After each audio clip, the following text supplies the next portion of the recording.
নমস্কার বন্ধুরা, বঙ্গজয়তে তোমাদের আরো একবার স্বাগত জানাই। আজকে চলে এসেছি তোমাদের কাছে কিছু কন্ট্রোভার্সি কথাবার্তা নিয়ে। আজকে আপুইয়া ইস্টবেঙ্গল সম্বন্ধে খুব বাজে বাজে কথা বলেছে, দেখলাম প্রেস মিটে। সে বলেছে যে ইস্টবেঙ্গলের অফিসিয়ালরা নাকি তার সাথে যোগাযোগ করছিল, কিন্তু সে একবারও ইস্টবেঙ্গল অফিসিয়ালদের সাথে কথা বলতে যায়নি। ইস্টবেঙ্গল তার পেছনে পড়েছিল, কিন্তু ইস্টবেঙ্গলের প্রস্তাবে সে কখনো তো সাড়া তো দেয়নি। ইভেন ইস্টবেঙ্গল ম্যানেজমেন্টের সে ফোন পর্যন্ত রিসিভ করেনি। তো এরকম কথাবার্তা বলেছে এবং শেষে তিনি একটা কথা বলেছে, ইস্টবেঙ্গলের পজিশন তো খারাপ, টিম করতে পারছে না, আমি সেই টিমে যাব কেন, আমি সেই টিমে খেলবো কেন। আরে আমি শুধু আপুইয়াকে বলতে চাই, তুমি কত বড় প্লেয়ার, তুমি কত বড় প্লেয়ার হয়েছো যে আমি সেই টিমে যাব কেন? তোমার কি ক্ষমতা আছে লিওনেল মেসি বা রোনাল্ডোর মতন একার কাঁধে ম্যাচ বার করে দেওয়ার ভাঙা টিম নিয়ে? সেই ক্ষমতাটা তোমার নেই।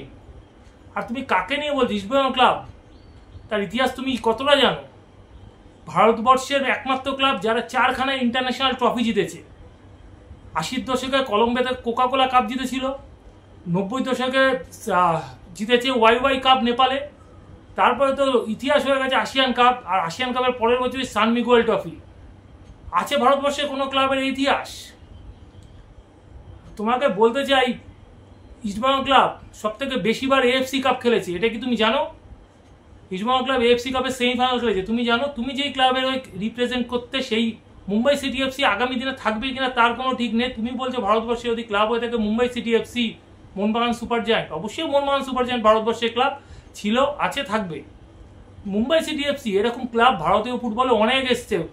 আর বম্বের ক্লাব বেঙ্গল মুম্বাই থেকে শুরু করে মহিন্দা ইউনাইটেড, একের পর এক ক্লাব বম্বের শেষ হয়ে গেছে। মফতলাল, পুনে সিটি এফসি, মহারাষ্ট্রের club Pune FC, Bharat FC, কোথায় গেল ক্লাবগুলো?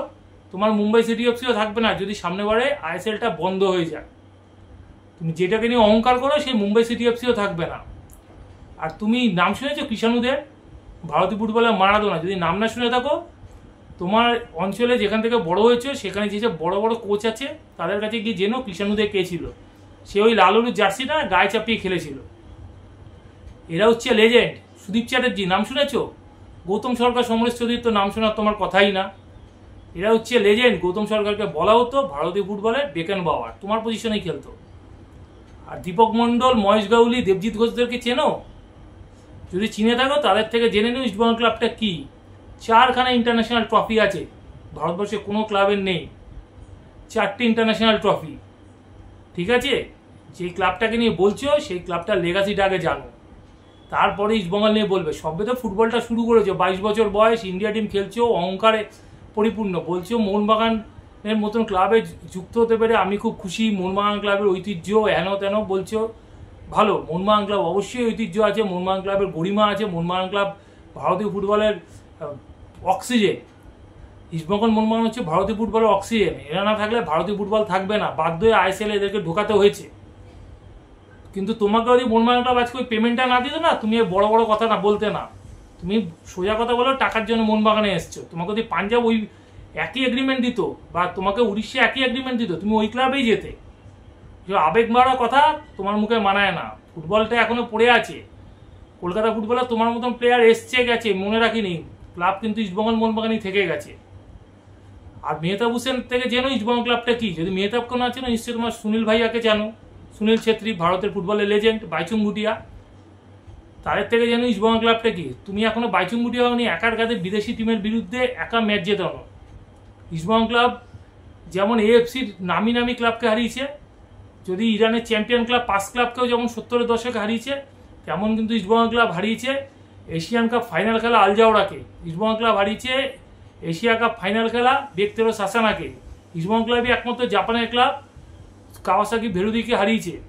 ঠিক আছে, এই ইতিহাসগুলো তোমার জানা উচিত। তুমি কোন ক্লাব নিয়ে কথা বলছো? ইস্টবেঙ্গল ক্লাব। তুমি অত বড় প্লেয়ারও জানি, তোমার মতন প্লেয়ার এসছে গেছে, আগামী দিনেও আসবে যাবে, কিন্তু ইস্টবেঙ্গল ক্লাবের পতাকা চচ্চর করে না ময়দানে উঠবে, ভারতবর্ষে উঠবে, এশিয়ার সার্কিটে উঠবে।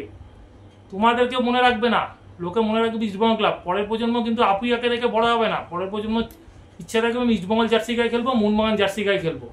কোনো আপুইয়াকে দেখেও কেউ বড় হবে না, বুঝলে? এইগুলো হচ্ছে চিন্তা ভাবনা করে বলা উচিত। ভারতীয় ফুটবলে যে তুমি খেলছো, তোমার জন্য শুভকামনা রইল। আগামী দিনে তুমি অনেক বড় ফুটবলার হও, ভারতীয় ফুটবলের দেশকে এগিয়ে নিয়ে যাও। কিন্তু যে কোনো জিনিস যে কোনো ক্লাব সম্বন্ধে বলার আগে 10 বার চিন্তা করবে, চিন্তা করে বলবে। ইস্টবেঙ্গল ক্লাবের ইতিহাস তুমি কতটুকু জানো? মোহনবাগান যদি স্বাধীনতার আগে 11 সালে আইএফএ শিল্ড জেতে ব্রিটিশদের হারিয়ে, সেটা প্রথম কোনো ভারতীয় ক্লাব ছিল যারা বিদেশি দলকে হারিয়ে কোনো ট্রফি জিতেছিল। আর স্বাধীনতার পর জানো কি, ভারতের একমাত্র ক্লাব ইস্টবেঙ্গল যারা স্বাধীনতার পর বিদেশি দলকে হারিয়ে কোনো ট্রফি জেতে, সেটা হচ্ছে 70 দশকে 5 ক্লাবকে হারিয়ে পরিমল 1.5 গোলে আইএফএ শিল্ড জিতেছিল ইডেন গার্ডেন্সে 70 সালে। এইসব তো জানো না, ইস্টবেঙ্গল সম্বন্ধে তুমি বলে দিলে। তোমার থেকে ভালো প্লেয়ার ছিল লিংডোর লাস্টে কি হলো? উইজনসং লিংডো। অজয় সিং এর নাম শুনেছো? অজয় সিং তো ইস্টবেঙ্গল ছেড়ে মোহনবাগানে গেছিল, পা ভেঙে গেল। তাকে বলা হয়েছিল ভারতবর্ষের মোস্ট প্রমিসিং ফুটবলার। তার ডবল অ্যাক্টিক ছিল সিঙ্গাপুরের এগেনস্টে আন্ডার-19 ফুটবলে।